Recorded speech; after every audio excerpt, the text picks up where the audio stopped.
There's something intriguing about people who never beg. They seem to carry a kind of presence that both unsettles and attracts attention at the same time. Not because they speak loudly or try to prove something, but precisely because they don't need to. And that's where the contrast lies. While many chase approval, some simply exist, and that alone changes everything. Why does someone who begs lose value so quickly? Because it signals dependence and a lack of boundaries. And why do silence and mystery increase respect? Because they control perception and make others work to understand you. In the end, it's not about manipulating anyone, but about stopping the habit of overexposing yourself and starting to act with intention. There is a clear pattern in those who lose their position. They reveal everything too early, talk excessively, over-explain, and try to secure space by force. The problem is that this exposes insecurity and creates a situation where others begin to define your worth. When someone shows they need more than they offer, they automatically place themselves at a disadvantage.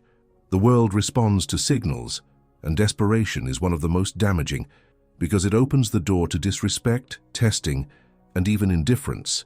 If this message made you reflect, take a moment now to like, subscribe, and share it with someone who needs to hear this. This perspective is not about coldness or arrogance, but about practical strategy grounded in real human behavior. Inspired by ideas from the Stoic, the central concept revolves around control, especially over information and reactions. Those who say less than they feel like maintain an advantage. Those who don't reveal plans before execution avoid unnecessary interference.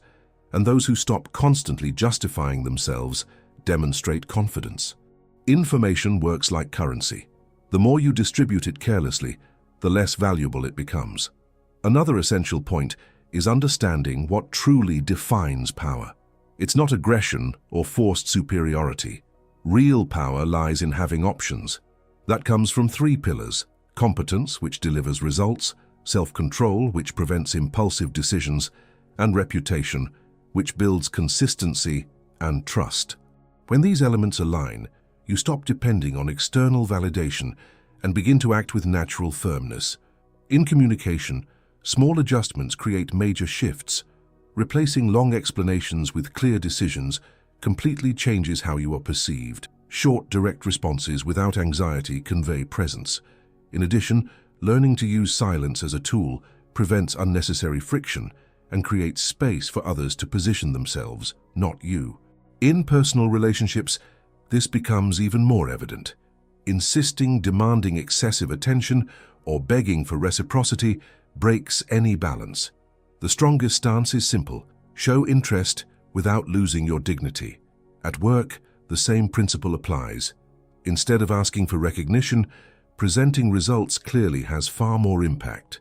In friendships and family, real connections don't require constant one-sided effort. When they do, it's dependency, not connection. In the end, the most important idea is not about being feared or distant, but about being respected. Respect is built through clear boundaries, consistency, and the ability to not bend under pressure. Those who don't sell themselves are tested less because they project stability. The challenge is straightforward. For 7 days, reduce unnecessary explanations, control impulses, focus on self-development, and set real boundaries. Small actions repeated completely reshape how you are perceived and, more importantly, how you see yourself. Mystery is not absence, it is strategy. Power is not control over others, it is control over yourself. And refusing to beg is not arrogance, it is the beginning of dignity. If this resonated with you, leave a like, subscribe, and share this with someone who needs to stop lowering themselves. And comment one word: posture. In 7 days, the answer will be clear. Did you change, or did you stay the same?